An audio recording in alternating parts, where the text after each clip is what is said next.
Hi, my name is Mazarine Treyes, and today I'm going to read you an excerpt from my book, Healing from the Nonprofit Sector. This chapter is titled, Why I Am Still Masking.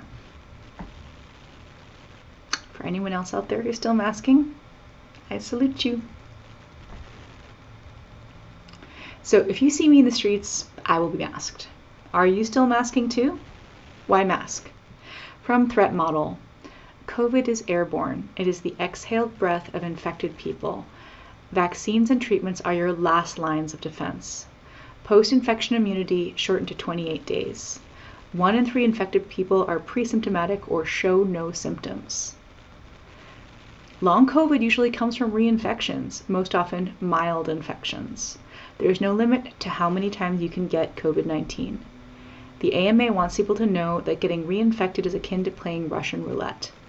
Rapid tests can miss asymptomatic infections. COVID-19 is not just a respiratory infection. It is a multi-organ systemic disease, a serious vascular, neurological, immune system damaging, eye damaging, brain damaging, randomly disabling, and disability worsening disease. The risk of deadly blood clots is elevated for 1 year. COVID can lead pets with brain damage and long-term harms. Each reinfection does cumulative worsening damage and leads to long COVID. Typical onset is 4 weeks after infection. Long COVID can last up to 3 years or longer. There is no treatment, cure, or prevention for long COVID. Anyone of any age or health status can get long COVID. Now let's talk about grief and COVID. In 2023, my brother died of a COVID-related heart attack. He was 33 and healthy. He texted me right before he died, I am still grieving him.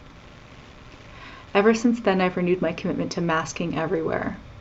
Not just because I have immunocompromised friends, family, and babies that I see. Not just because I don't want to get COVID-19 myself, and as far as I know, I never have.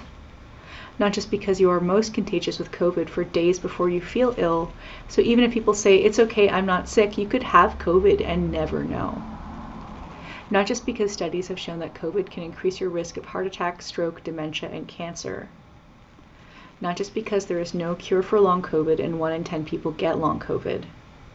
But because it is ableist to deny or ignore an ongoing mass death and disabling pandemic. If I don't mask, then I make it less safe for everyone to be around me. It's painful to admit, but if my brother had masked, he might still be here. I wish so hard that he was still here. I did what I could to encourage him to do it, but he didn't want to take care of himself that way.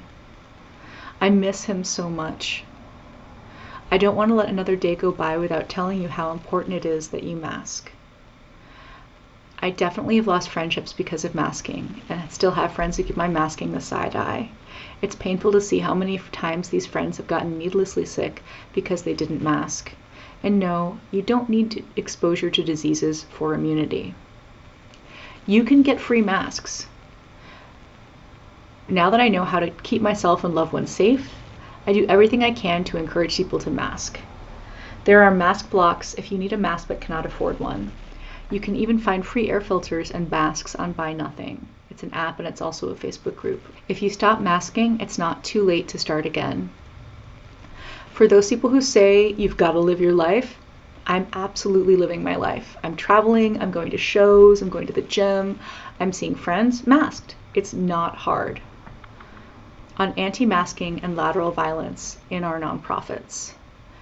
Estelle Ellison of Abolish Time writes, the reality of our conditions and capacity exposes organizing cultures that insist on ignoring and erasing matters of accessibility. She continues, like health fascism, formal and informal hierarchical organizing structures both highly value the ability to organize intensely without giving critical feedback, burning out, becoming traumatized, developing a disability, or even having a disability in the first place. I highly encourage you to become a patron of Abolish Time. Getting COVID, as you now know, will make you much more likely to burn out, develop a disability, or increase the negative impacts and disabilities that you already have. It goes so far beyond the flu, or an inconvenience, or losing your sense of smell or taste. We now know that one infection, which could be asymptomatic and you'd never know you had it, can give you long COVID. Imagine walking into work one day, getting COVID, and not being able to get out of bed for 2 years. It really happened to physics girl. Estelle Ellison continues, by making this unrealistic vision of productivity the pinnacle aspiration for those struggling to get free, being disabled, burned out, traumatized, or simply having concerns about the way things are being done are all made out to be personal failures. This dynamic directly mimics the values of global fascism. In this way, COVID denialism is not a separate phenomenon from reactionary organizing practices that preceded this ongoing pandemic. It's simply the newest improvised cultural tool in a larger toolbox of lateral violence.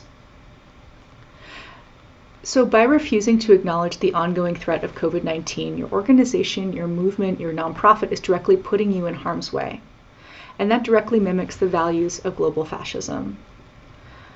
Abolish Time says, we continue to mask to protect ourselves and our respective networks instead of turning away from reality. We are accused of being irrationally fearful, yet we live with the very consequences of our accusers' troubling fear of reality.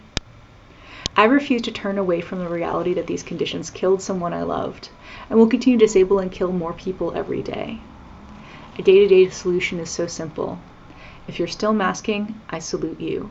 If not, I hope this motivates you to start again. If you'd like to get more informed about ongoing COVID news, check out the People CDC and Threat Model, which is a Patreon. Thanks so much for listening, and if you like this, I hope you get my book, Healing from the Nonprofit Sector.